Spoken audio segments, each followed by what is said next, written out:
مغفرت کا ہے یہ اشرا، میری بخشش فرما، جوش رحمت کا دکھانے ماہ رمضان آیا۔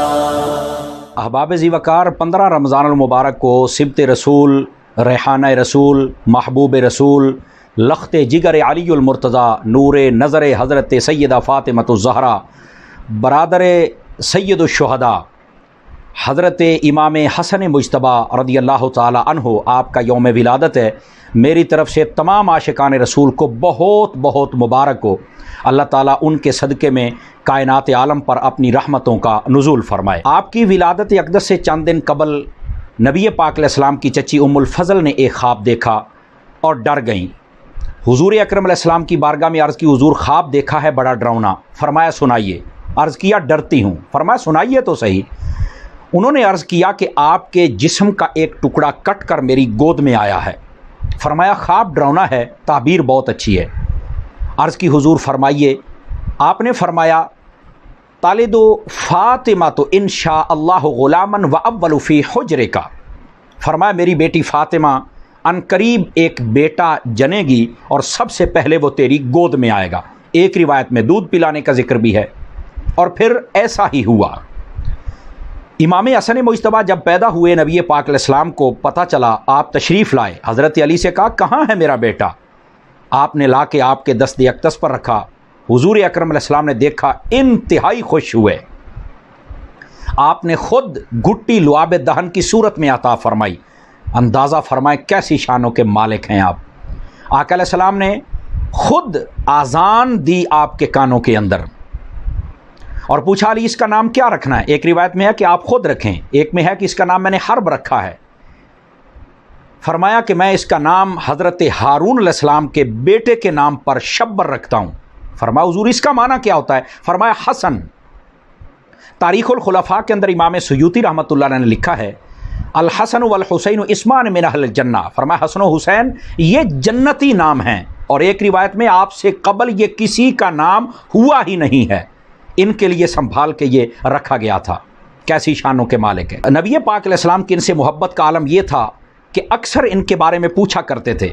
جب روتے تو رونے نہیں دیتے تھے، اکثر اپنی پشت پر بٹھا کر سواری کروا کے ان کو خوش کیا کرتے تھے۔ ان کو جنت کا پھول کہا، ان کو جنت کے جوانوں کا سردار کہا۔ اور یہی حضرت امام حسن مجتبیٰ ہیں جن کے بارے میں آقا علیہ السلام نے فرمایا اللہم انی احبہ فاحبہ، یا اللہ میں ان سے محبت رکھتا ہوں تو بھی ان سے محبت فرما۔ مسلم شریف میں حدیث ہے۔ اور یہی وہ حضرت امام حسن مجتبیٰ ہے جن کے بارے میں آقا علیہ السلام نے ارشاد فرمایا، معجم الکبیر اور جامع الصغیر کے اندر یہ روایت موجود ہے۔ اعلیٰ حضرت نے فتاوی رضویہ شریف کے اندر اس کو لکھا۔ فرمایا الحسن منی والحسین من علی، فرمایا حسن مجھ سے ہے اور حسین علی سے ہے۔ اگرچہ ایک روایت میں یہ بھی صادر فرمایا الحسین منی وانا من حسین، حسین مجھ سے اور میں حسین سے ہوں، لیکن اس روایت میں فرمایا حسن مجھ سے ہے اور حسین علی سے ہے۔ اعلیٰ حضرت امام احمد رضا خان فاضل بریلوی رحمۃ اللہ تعالی علیہ، آپ نے فرمایا امام حسن افضل ہیں امام حسین سے۔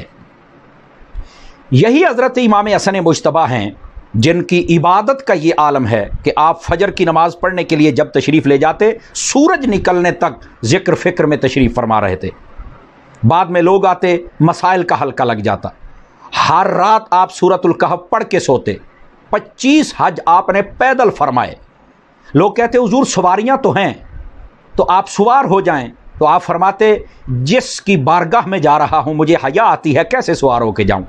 یہ بخاری میں تعلیقاً یہ بات بخاری میں تعلیقاً موجود ہے۔ آپ کی سخاوت کا عالم یہ تھا کہ آپ نے 2 مرتبہ پورا گھر اور 3 مرتبہ آدھے گھر کا مال اللہ کی راہ میں خیرات فرما دیا، اور جب بھی کوئی فقیر آتا اسے اتنا زیادہ عطا کرتے کہ فرماتے مزدور لے آ اور لے جا، اور مزدور کی مزدوری بھی خود عطا فرماتے۔